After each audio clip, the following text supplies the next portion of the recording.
प्रधानमंत्री नरेंद्र मोदी ने देश के सबसे बड़े विमान वाहक पोत INS विक्रमादित्य को राष्ट्र को किया समर्पित। मोदी ने कहा, सबसे पहले नौसेना के पोत का निरीक्षण ये दर्शाता है कि सरकार की प्राथमिकता में देश की सुरक्षा सबसे ऊपर है।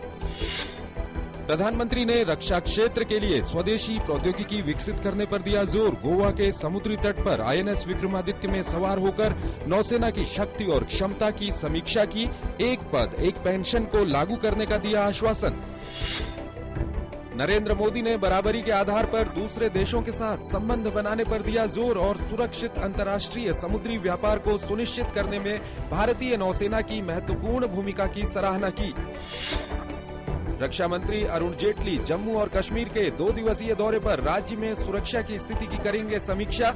श्रीनगर पहुंचने के बाद जेटली ने राज्यपाल NN वोहरा से की मुलाकात। प्रधानमंत्री नरेंद्र मोदी रविवार को भूटान के दौरे पर जाएंगे। भूटान से विशेष मित्रता दर्शाने के इरादे से मोदी ने पहली विदेश यात्रा के रूप में भूटान जाने का निर्णय किया।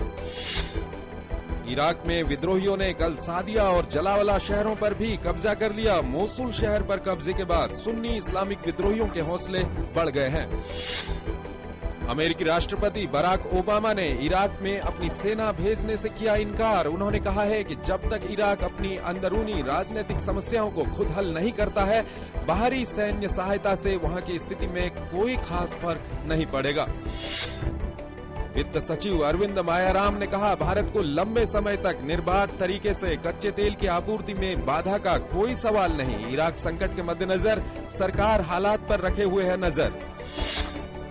अफगानिस्तान में राष्ट्रपति चुनाव के दूसरे चरण का मतदान जारी। पूर्व विदेश मंत्री अब्दुल्ला अब्दुल्ला और विश्व बैंक के पूर्व अर्थशास्त्री के बीच मुकाबला। फिल्म अभिनेत्री प्रीति जिंटा और किंग्स 11 पंजाब क्रिकेट टीम की सह मालिक ने अपने पूर्व मित्र और व्यवसायी नेस वाडिया के खिलाफ दर्ज कराई है शिकायत। आरोप लगाया है कि वाडिया ने दक्षिण मुंबई के वानखेड़े स्टेडियम में उससे छेड़छाड़ की, गाली दी और धमकी दी।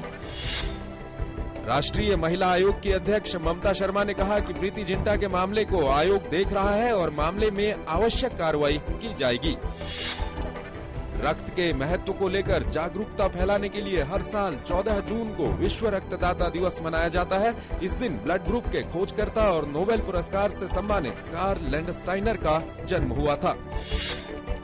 रक्तदाता दिवस के मौके पर केंद्रीय स्वास्थ्य मंत्री डॉक्टर हर्षवर्धन ने भी दिल्ली के राम मनोहर लोहिया अस्पताल में किया रक्तदान। युवाओं से रक्तदान करने का किया आह्वान। विश्व कप फुटबॉल में आज ग्रुप मुकाबले में कोलंबिया की भिड़ंत यूनान से और उरुग्वे का मुकाबला कोस्टारिका से। इंग्लैंड इटली होंगे आमने सामने।